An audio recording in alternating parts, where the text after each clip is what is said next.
Gamers, you're here for a few reasons today, and reason number one is you want to know the best build for Sparkle because you just pulled her. Reason number two on your here, you said screw Jiaoju, he's absolutely abysmal, he's the worst unit in the game ever conceived, ever. And you pulled on Sparkle. And number three, you just want to see more footage of the ditto of Honkai Star L. I mean, she can change into any one of your waifus. That's a fact, and you can dream about that tonight. But what you won't have to dream about is the best build we're going to be talking about today, because we're going to be going over Sparkle's best builds, teams, and everything in between. And just as fast as you might bust about dreaming about that Sparkle fantasy we just talked about, that's how many people just left the video as well. So please hit that subscribe button, gamers. I'm going to scam viewers later. Trust me, I will. Anyways, let's go ahead and quickly go over what Sparkle does, because she is very simple in what she does. So let's go ahead and start off with Sparkle's skill first. It is half as good as Bronya's skill. And does that mean it's worse? No, absolutely not. I think it's much better, because while it does only advance you 50% in the action order, because usually it doesn't really matter too much as long as your team is speed tuned correctly and you're running them on the right gear. We'll talk about that later in the video.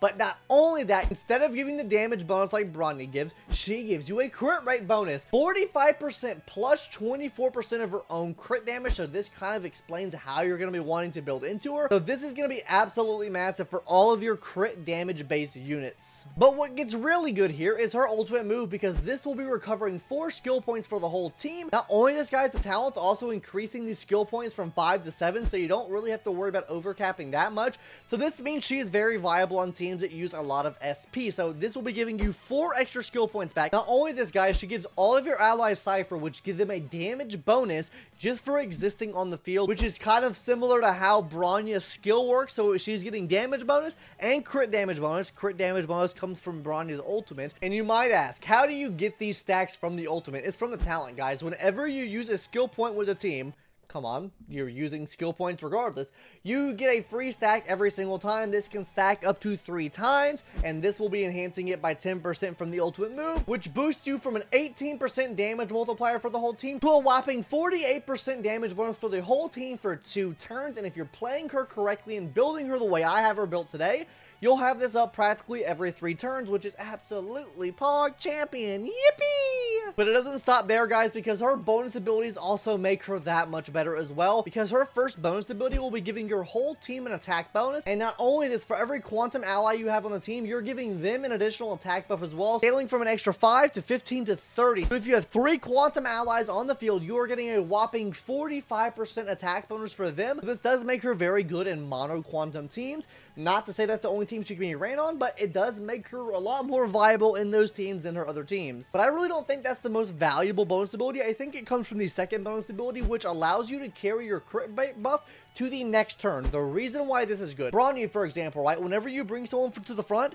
whenever they use their turn, they lose a damage buff, meaning if they're a follow-up base unit, none of their follow-up attacks are affected by her damage bonus. Now with Sparkle, on the other hand, if you bring them to the front, they end their turn, they have that buff until the start of their next turn, meaning if you're using her on a follow-up base team, Clara, Topaz, Dr. Ratio, you name it, anyone that has like backloaded damage, namely follow-up characters, can really actually benefit from this. And on top of that, characters that scale and get their ultimate off turn, this also really helps them out as well. So this is just, I think, hands down the best one that you can possibly get. But with all the little kit breakdown out of the way, let's go ahead now and talk about her best in slot light cones now. Now obviously, guys, this goes without saying at all, her best in slot light cone is going to be her signature light cone. And the reason why this is so good, guys, is because first of all, it's giving her crit damage, which inherently gives the team more crit damage. Not only this, you're giving the team more crit rate as well, and some extra crit damage depending on how many skill points you're using for the team.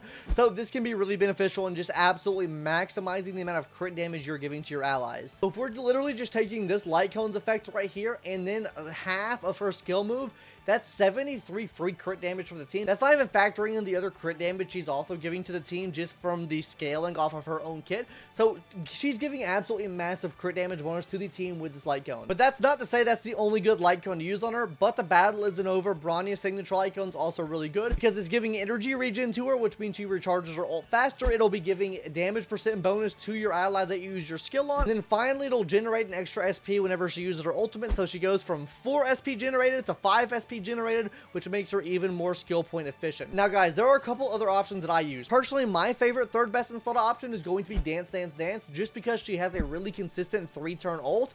You can practically have this up and be able to advance for all of your allies just every 3 turns, which I think is absolutely amazing. So this is my third best installed option, but that's not the only option you can run, because she does have a really free to play option, and that is going to be past and future. And the reason why this is because this light cone requires you to have the ally take the turn right after Sparkle, so they'll basically be doing that regardless. So you're giving them a crit damage bonus and then a damage bonus on top of that. This is a completely free to play light cone, so if you don't have any of the other previous options that we just mentioned, then run this light cone. You're gonna have a great time using it. Now guys, let's go ahead and hop into the part you've been waiting for, the relics, because you want to know how to build her. You need to know the stats and everything like that. But before we hop into the biggest scam in the game, which is the relic system, I'm gonna hit you with an even bigger scam. Subscribe to the channel, gamers. You probably just clicked on that timestamp. Boo-hoo! Or maybe you watched to this point in the video, and if you have, why aren't you subscribed already? If I scammed you, you might as well hit the subscribe button, because farming for relics, guys, that's the biggest scam of your life. You're wasting time there. At least with watching a guide, you actually know what relics to farm and what stats to aim for. Isn't that right? It's so cool. I'm so full of myself, it's not even funny. Anyways, guys, let's go ahead and hop into the best in slot relics. Now, starting off with the number 1 best in slot relic, the 4-piece hackerspace set. Now, guys, the reason why this is so good is because initially it does give you a speed bonus, which she wants a lot of. We'll talk about recommended stats a little bit later, but overall, guys, speed is going to be absolutely essential for her. Not only this, guys, the 4-piece set will enable the whole team to get a speed buff as well whenever she procs her ultimate move off. So that's just going to boost the speed up of the whole team, make them a bit faster for absolutely free. And I'll be honest with you guys, this is where I would normally recommend a second best in slot set for her, but honestly, I don't really recommend a second best in slot here. If you can't get this set, it's fine. Literally just run it like how I run mine. I run mine completely rainbow. I run a 2-piece hackerspace actually, and then everything else is rainbow, right? Because I get the 6% speed for herself, which helps me reach my speed requirement. Mine's not built the best, but surely the showcases you see are really popping off back there. Surely, right? Anyways, what I was saying is I really don't recommend like other 4-piece sets outside of this. Literally just get the best stats possible. As long as you're getting speed and crit damage, really sets here don't matter at all. Just make sure you're hitting the required stats, which we'll talk about a little bit later, and then you're going to be completely fine. But I do want to talk about planar sets, because the planar sets, in my opinion, are actually more important than what the 4-piece sets can actually provide. Starting off with number 1, guys, Broken Keel. Now, the reason why I'm starting with Broken Keel here, first of all, it gives you more crit damage. Who doesn't want more crit damage for their team? She's giving you a lot of crit damage. It gives you extra crit damage. Not only this, guys, is going to be giving you effect res as well, and you actually do need to build at least 20% extra effect res into her kit to actually give the crit damage for the whole team, which is actually more beneficial than you think. You really don't want her getting CC'd or even debuffed in certain scenarios, because if everything is speed tuned like to a T with her, and she gets like a speed debuff or frozen, it kind of messes all of your speed tuning up overall. So you really do want to be building some effect res into her anyways, because you really don't want to mess those timings up, because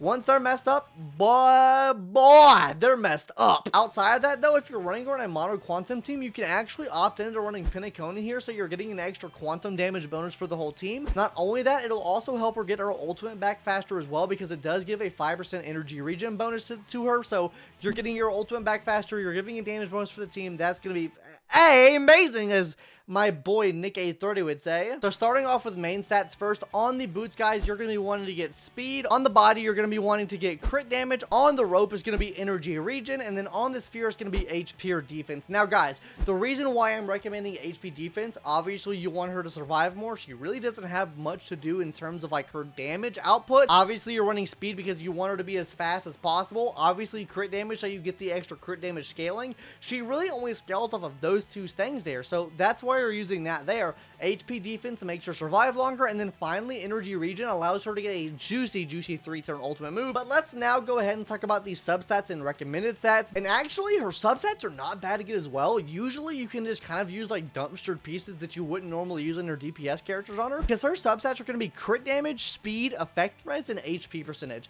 Like, you're basically just using the pieces that you would not normally use. Say you had a piece that rolled like HP and crit damage, right? Just roll that piece. Why not? If you had a piece that rolled like speed, crit damage, and effect res, roll that piece. It doesn't matter if you get crit right there. It doesn't even matter if you get attack there.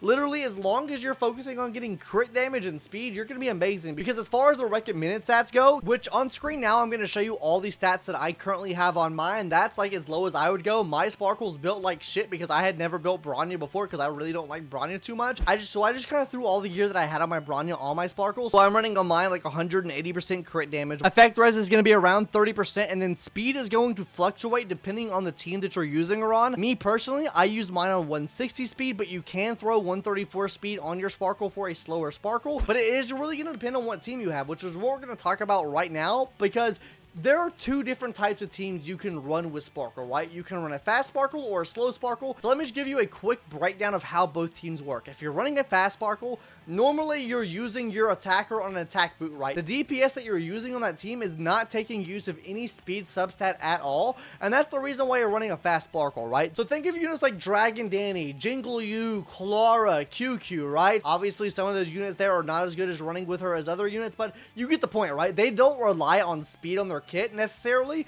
so you can throw an attack boot on them, and then having Sparkle on the team will still technically give them the same amount of turns they would have with a speed boot anyways, so you really don't need speed there. Now, if we're talking about a slow Sparkle, let's just take someone like, let's say, Zila, right? Zila gives herself so much speed.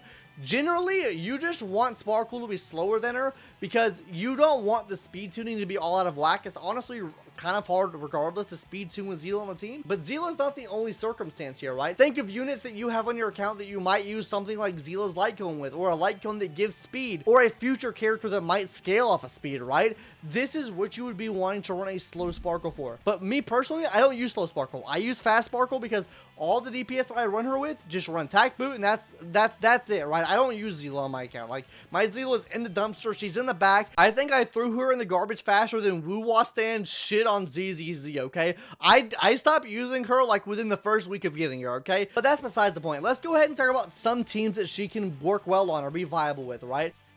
Super well with QQ. Now, I kind of wish that QQ was on this banner here because QQ is a godsend, right? Now, QQ has RNG, but the thing is with Sparkle, right? You can kind of like negate the RNG aspect some because of how many skill points you actually have.